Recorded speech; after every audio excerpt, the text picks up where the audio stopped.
When you own a rental property, you know that you're always going to be making improvements or updates to the property, right? It's just part of being a landlord.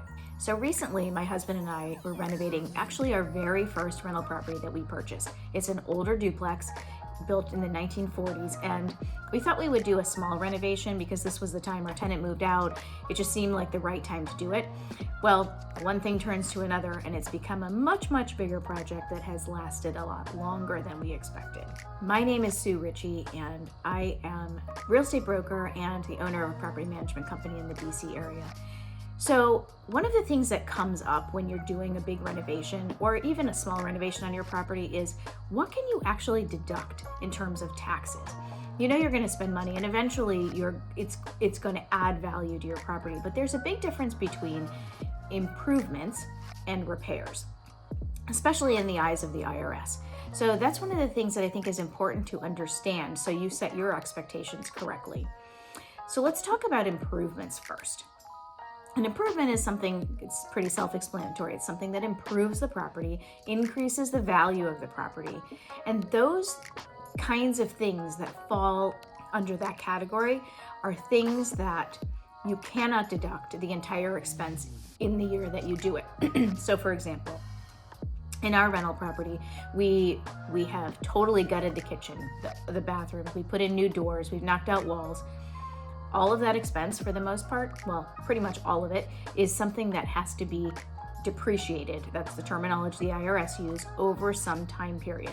And that time period is 27 and a half years. So we're gonna take all of the expense and depreciate it over that time and take that deduction every single year, a small piece of it.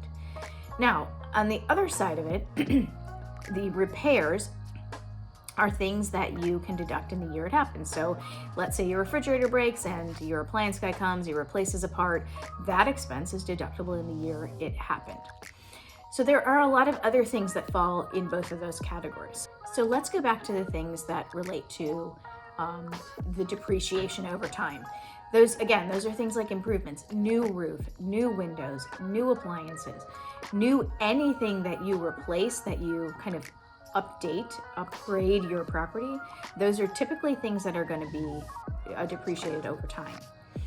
Things that are immediate expenses, on the other hand, that you can deduct in that year fall under repairs, as we mentioned. Your property management fees are things you can deduct in the given year. Your real estate taxes, your HOA or your condo dues.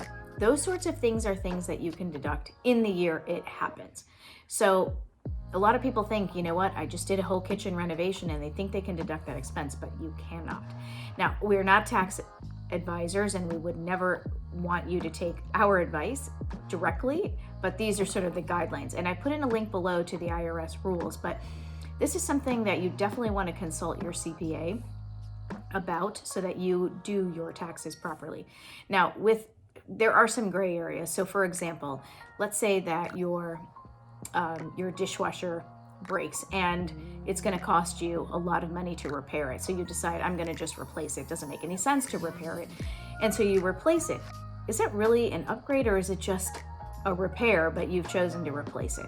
Those kinds of gray areas, different CPAs may have different opinions about it. You might be able to take that whole deduction, or they might say you need to depreciate it. So that's a conversation you definitely want to have with a CPA who can advise you correctly, and something they're comfortable with and something that you're comfortable with. So this is important kind of this time of year. It came up timely, again, because we're doing this renovation and the amount we're spending is a lot more than we expected, but it is definitely going to improve the property. It's going to increase the rent we can charge, and all in all, it's great, but we just have to depreciate that over time. But again, this time of year, you start thinking about tax season coming up, start getting your documents together. So it's kind of a good time to think about, what am I going to do maybe on my property next year? And how does that affect me in terms of taxes? So I would definitely recommend consulting a CPA, and it's always good to do improvements, but just knowing how that impacts you is also equally important. So hopefully this was helpful for you, and if it was, please share it with someone else that you know who would benefit from this information. And don't forget to subscribe to our channel, because we put out information like this to help landlords every single week. So take care, and I will see you next time.